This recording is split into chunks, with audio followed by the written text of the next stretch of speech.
Je me suis dit, tu vois, ça, c'est une femme sur la prise du pouvoir, sur l'émancipation, sur tous ces trucs-là. Elle va être géniale. Donc, on va la voir à la fin de sa conférence. On lui propose une interview. Elle vient en interview. Elle commence. Et puis, petit à petit, pendant qu'elle parlait, c'est aussi, tu sais, le regard qu'on projette sur les autres. C'est beaucoup ça aussi, ce film. Et ça m'a beaucoup interrogée aussi, moi, et beaucoup remis en question mes propres certitudes. Pendant qu'elle parlait, je commençais à me dire, mais attends, mais c'est la même femme que j'ai vue sur scène. Mais qu'est-ce que c'est que ça? Mais en fait, oh là là, mais c'est pas du tout une femme à qui on a... Enfin, tu vois, c'est pas du tout l'histoire à laquelle je m'attendais. Et Norma, en fait, cette femme incroyable, cette athlète dingue que tout le monde regardait avec admiration, elle est d'origine mexicaine, elle est née dans une famille assez pauvre, où, quand elle était petite, on lui a demandé de s'occuper de son grand-père, qui était en train de devenir aveugle. Et ce grand-père, il en a profité pour abuser d'elle pendant toute son enfance.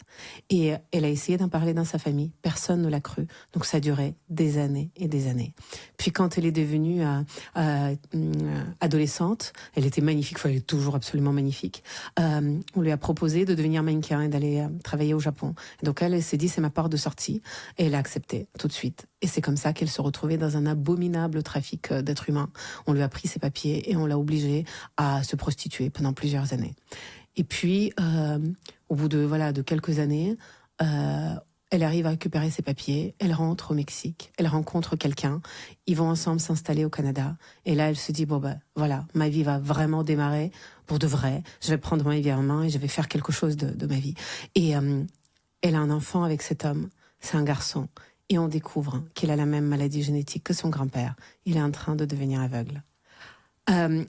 Tu vois, ce que je suis en train de te raconter, c'est un scénario de film. Ouais. Sauf que si j'écrivais ce scénario, on me dirait, mais c'est trop pour une seule personne. C'est pas possible, en fait. Ça peut pas arriver à une seule personne.